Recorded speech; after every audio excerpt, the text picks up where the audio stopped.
Hello, and welcome back to the Lone Wolves Club podcast, a podcast for conversations you won't find in the church, a club for those who feel like a lone wolf. I'm your host, Nicole Porter, and I am so thankful for you tuning in and spending a little bit of your day with me. I'm going to go ahead and jump right into today's episode and save all of my business updates and stuff for the end. And today's episode is going to be a continuation on the topic of mental health. So if you don't know, my very, very first episode is called The Church and Mental Health. And in that, I talk about some common topics around mental health that are not really brought up in the church, like how so many biblical heroes, even Jesus himself, display signs of struggling with mental health, whether it's anxiety, depression, suicidal ideation, and how even though there are so many people in the Bible, even Jesus himself, who struggle with their mental health, the church still shies away from talking about mental health. I also tell a story that my mom told me growing up that kind of helped me have a different perspective on seeking help for my mental health. So if you want to go back and listen to that, go ahead. You don't have to listen to it, though, in order to follow today's episode. I'm just diving a bit deeper into some other topics related to mental health that I feel burdened to talk about. So anyway, let's dive in, because I feel really burdened and I have like a fire within me to continue pressing in and talking about mental health and normalizing getting help for your mental health within Christian communities, because I still continue to see people who think that struggling with mental health, struggling with anxiety, depression, suicidal ideation, and other mental health issues is either a lack of faith, not trusting God, or even worse, a sin. Yes, there are some people who think that having anxiety and depression is a sin. So we're going to talk about all of that and more, because I am really passionate about mental health and people getting help, the help that they need. I have hinted here and there in the last few episodes about my own journey with mental health. I have gone back to therapy. I have started taking medication to help with my anxiety. I have even received a diagnosis of PTSD caused by some trauma in my life that I have just started to finally acknowledge and unpack some stuff that has been buried deep inside for a long time that I can no longer ignore. And I don't mind being open and transparent about this journey, because I think it helps normalize the amount of people who actually struggle with anxiety, depression, PTSD, suicidal ideation, which I will call SI, moving on to mitigate any kind of triggers. So a big thing I want to unpack is the amount of chatter I see around mental health issues like anxiety and depression, and how many Christians liken experiencing anxiety and experiencing depression to being attacked by demons or the enemy / Satan / the devil, whatever you call him. I'm going to probably use all three of those variations in this episode. And I grew up, and I still live, in the conservative South. I live in Austin, Texas. And I grew up in a Pentecostal church, or a fundamental light church, as I'm coming to realize.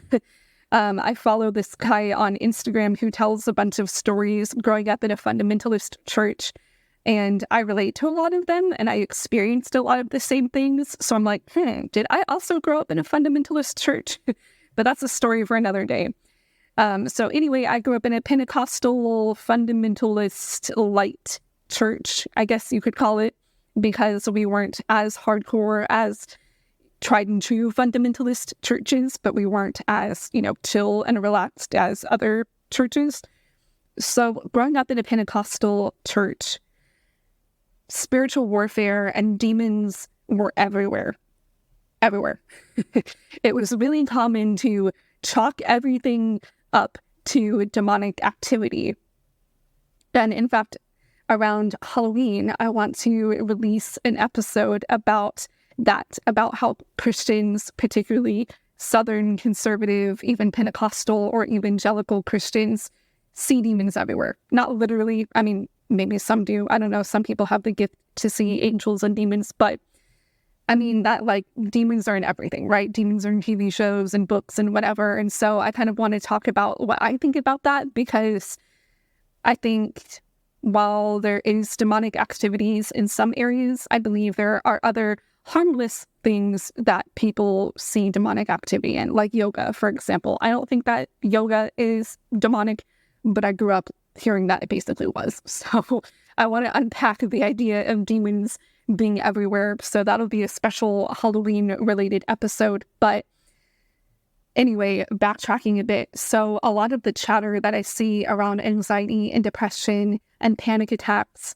and SI is that it is fueled by demons, that it is demonic attacks or attacks from Satan.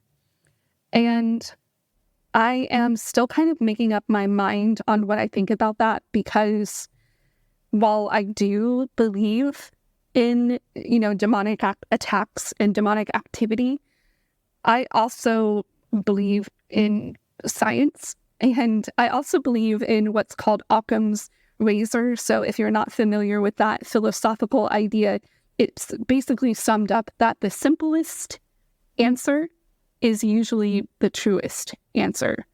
So for example, if someone is plagued with panic attacks, riddled with panic attacks their whole life, and they pray and they pray and they pray because they think that demons are attacking them, they think it's demonic activity, they think this and that, they pray and pray and pray for their panic attacks to go away, and they don't.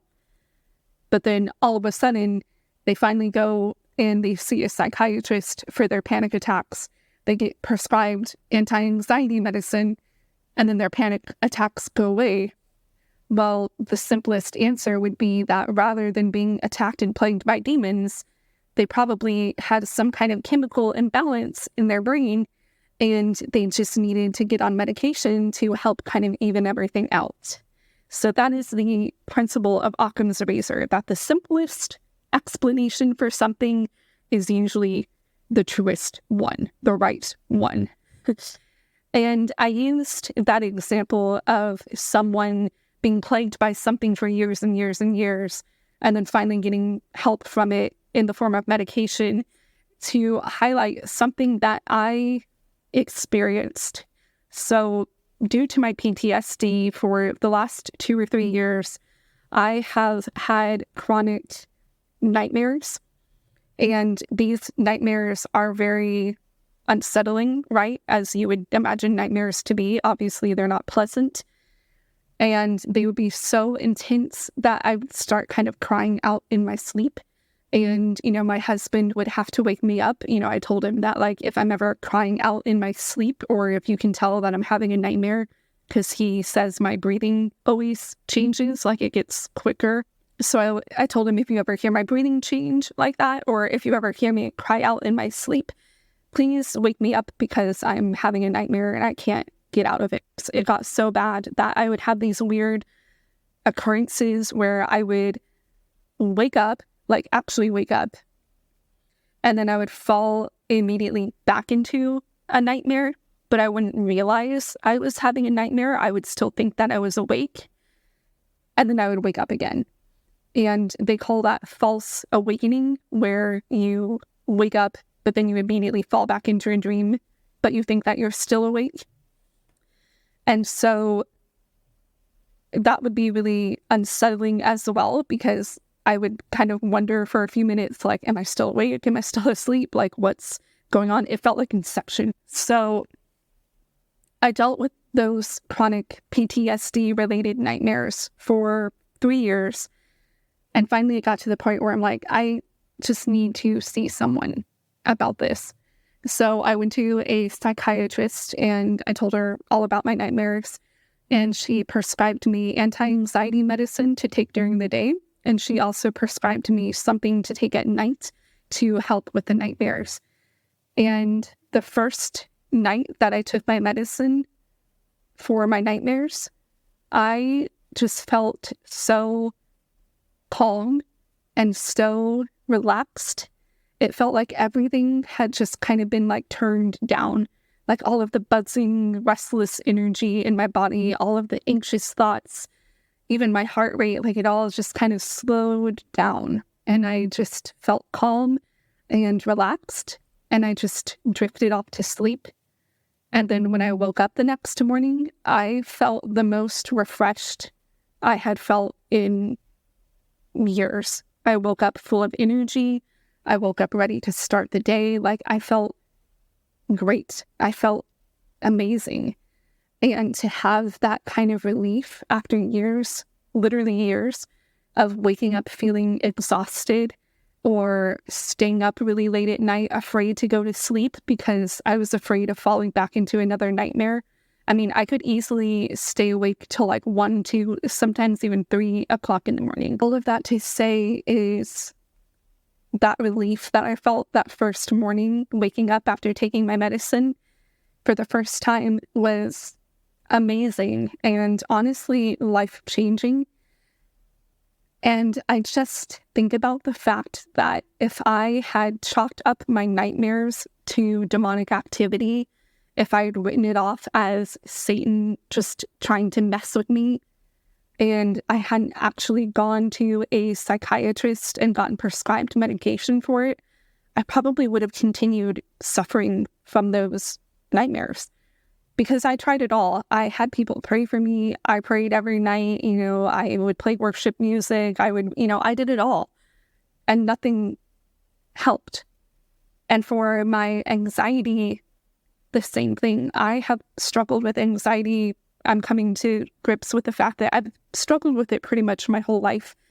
I have a lot of stuff in my childhood. It all comes back to your childhood, right? I have a lot of stuff in my childhood that has gone untreated, I guess you could say, or unhealed. And all of that has led to me being a very anxious person. I especially really struggle with social anxiety. And so, again, with getting prescribed anti-anxiety medicine, I feel more evened out. I feel less overwhelmed by social situations.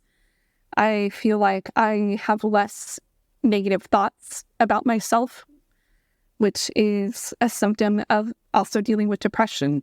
My therapist recently told me that having depression for a long time is usually based in shame, and more specifically shame about yourself, having a low self-esteem, having a low view of yourself, feeling like something is wrong with you, or even being told that something is wrong with you, all of which happened to me in my childhood.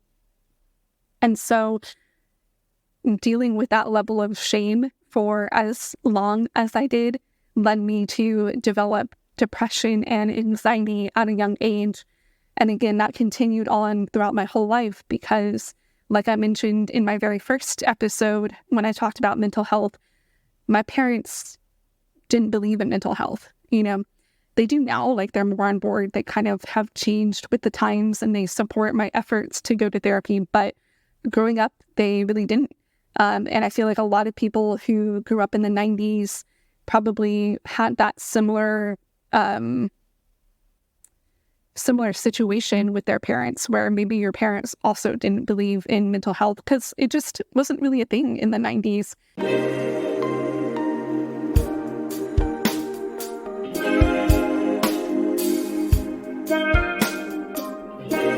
That is just a little bit of my story. And like I said, I share it to normalize getting help for your mental health and getting the help that you need, and to make it feel less taboo to talk about these things. Because I feel like, again, a lot of Christians don't talk about their struggles with mental health, and they don't often talk about it from more of a scientific, psychological point of view. They talk about it from more of a spiritual point of view.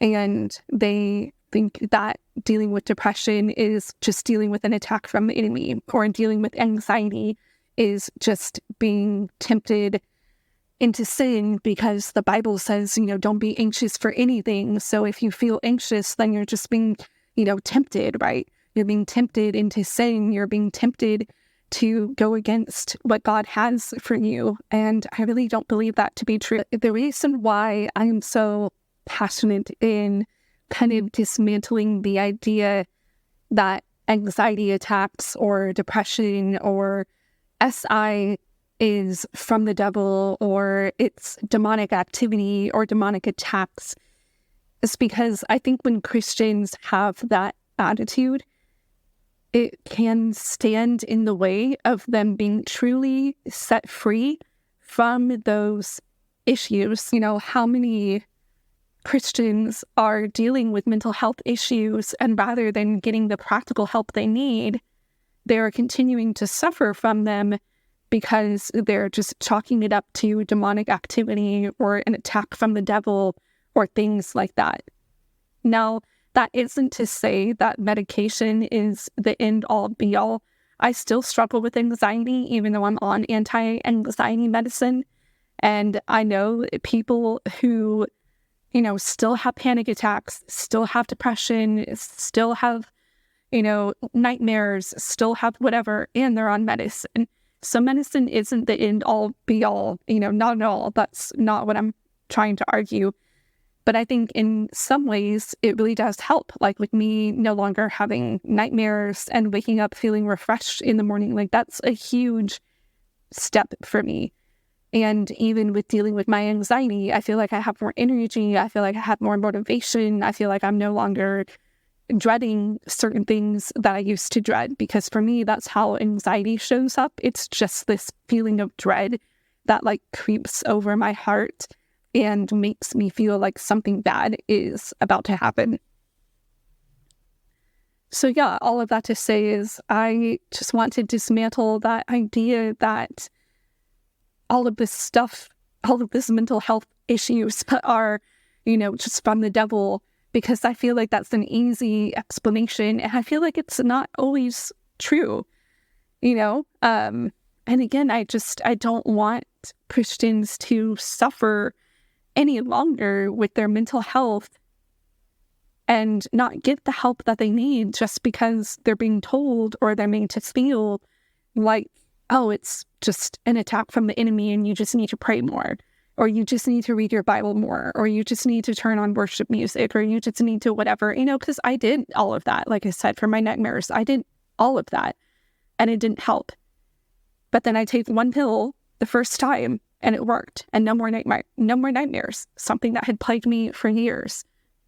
So yeah, just, take this as an encouragement that if people have made you feel like your anxiety or depression is just a lack of faith, that you just need to pray more, you need to read your Bible more, you need to put on worship music, you need to cleanse your room or whatever, yeah, of course, do all of that for sure. But maybe also consider going to therapy and unpacking some of that trauma and some of those issues, because that is also what will set you free, is actually talking about that stuff and learning to process it and let it go, or try to let it go. That has been really freeing for me, going to therapy, is to finally talk about things that I haven't told anyone. There have been some things that I've expressed to my therapist that I literally haven't told anyone. And I think keeping that stuff locked inside of me for so long made me mentally unwell. It made me mentally not okay to keep that trauma, bottled up, to keep that fear bottled up, to keep that harsh memory or memories bottled up, because the Bible talks about how we're meant to share one another's burdens and bear one another's burdens in love. And I think that verse is in there to encourage us to open up to one another because we're not made to carry our burdens alone. Some things we go through are just too much for us to bear or process on our own. And I think that's why therapists exist, because they can help you process those things and give you a different perspective on them. So far, my therapist has helped me have a major shift in the way that I looked at certain things. She has helped me have compassion for myself in situations where I was really hard on myself. And she would remind me, Nicole, you were just young when that happened to you. You weren't expected to handle all of that. So that's why I think unburdening yourself to a therapist is also really helpful, because you can truly learn to let some of that stuff go and let someone in. And that's where the healing begins. This is what really breaks my heart the most, is when people are made to feel like struggling with anxiety or depression is a sin, and they're giving into temptation, that the devil is tempting them with anxiety, or the devil is tempting them with depression. Because when you struggle with depression or anxiety, you're looking at yourself and not looking at God. You're looking at your problems instead of looking at what God has for you. And it's just not that simple. Dealing with anxiety and depression, like I talked about, usually for a lot of people, it's because stuff has happened to them in their life. Trauma has happened to them. And I think when you experience enough trauma, it does change your brain chemistry. It changes who you are internally at like a cellular level. My anti-anxiety medicine, what it does is it helps balance the serotonin levels in my brain. So I didn't know this, but my psychiatrist told me that 40% of our serotonin lives in our brain. The other 40% lives in our gut, and the remaining 20% lives in our sexual organs. And so it moves around your body as your body, sees fit, right? As your body kind of regulates itself, it moves the serotonin around those three areas. But what the anti-anxiety medicine does is it inhibits the reuptake of serotonin. Uptake is when it moves around. So basically, the medicine that I'm on keeps my body from doing that, and basically tells my body, hey, don't move this stuff around, because we need all the serotonin we can get. So keep it level, keep it regulated. Don't cycle it around through the body, but just keep it where it is, basically. And so that is something at like a biological and neurological level that I can't help. I can't help that my serotonin levels aren't regulated properly, and that I need medication to help them be properly regulated. For some people who have depression, it's another kind of chemical imbalance, and you can't help that. And again, most of that comes because trauma and stuff has happened to you, and that changes you. You can't walk away from hard things in your life scot-free. It leaves a mark on you. It imprints on you almost. And we all have been through trauma, and we all have been through hard things, because life is hard. And some people, that impacts them more than others. And you aren't less of a Christian, you aren't less faithful if you find yourself bearing more of the brunt of your trauma than other people might. That's why I get so fired up about mental health and talking about it in Christian communities, because I see so much blame. Just the other day, I saw someone share on Instagram that it was in a comment section somewhere. I told you guys I'm always reading the comments section because I'm curious to hear what people say about different topics. And someone shared that they opened up to a church leader about their anxiety and depression, and they were told that those things aren't real, and they just need to pray more. And that was recent. That was like last week, I think, that I saw that comment, or maybe just a few days ago. So people are still out here being blamed or being made to feel like their mental health struggles are not real. And rather than being encouraged to get the help that they need from professionals, from therapists, from psychiatrists, they're being told that they just need to pray more or that they are lacking faith. And again, it's not that simple. And I think that's why maybe a lot of Christians shy away from therapy or from getting on prescription medication or things like that, because it's not easy. It's not an easy journey. So far, going to therapy has been really hard. I get an anxiety attack almost every time I have to go. And sometimes when I come home, I feel like I'm dissociating, where I have that weird like floaty feeling where I'm not like in my body. And even the other night, I cried to my husband about some stuff that was brought up in therapy. It's not easy. The journey to healing is not easy. In fact, I saw an Instagram post the other day that talked about that, and it said the reason why a healing journey, especially with your mental health, is not easy and that there's a lot of grief in that healing process is because you look back on your life and you realize how much you missed out on because of your anxiety and depression holding you back. You realize how you were treated and how it wasn't okay, but at the time you were made to feel like it was okay. Or maybe at the time no one told you that it wasn't okay for you to be treated that way, so you just accepted it. And it's like what I was just talking about.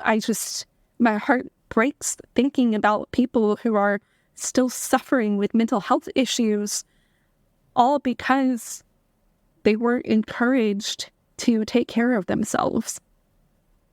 And I just don't want anyone to be in the place that I have been in recently, where I look back on my life and I just think, man, if I had gotten help sooner, I would be so much happier by now. I would be a lot further on this healing journey than I am now.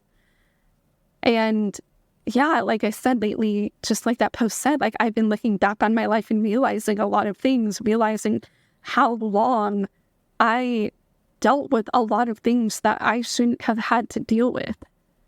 And if I had just unburdened myself sooner rather than now at 33 years old, I would have maybe been a lot happier and a lot further in some areas. And I would have had better coping skills and I would have done a lot of things differently. Hey y'all, it's Editing Nicole here. So like usual, I have talked for way too long, and I don't know about you guys, but I can only handle hearing just one person talk for 30 to 45 minutes. Any longer than that, and I start to zone out. And I don't want to do that to y'all, so I have broken up this episode into 2 parts, which is why this episode stops a bit abruptly and the next one starts a bit abruptly. But I've already gone ahead and uploaded part 2, so you can go and binge these episodes back to back if you would like. But before you do it, please don't forget to rate this episode and part 2 from whatever platform you listen to podcast on. I know every content creator asks for that, but it really, really does help push out my content to more people. And I want more people to hear this message so that we can lessen the stigma around getting help for our mental health, especially within Christian communities. So the more you engage with the content, the more the algorithm likes it, and it will push out my content to more and more people, and we can welcome more people into our club in the hopes that less people will feel like a lone wolf. All right. This has been another episode of the Lone Wolves Club podcast. I'm your host, Nicole Porter. As always, thank you so much for listening and spending a part of your day with me, and I'll catch you in part 2.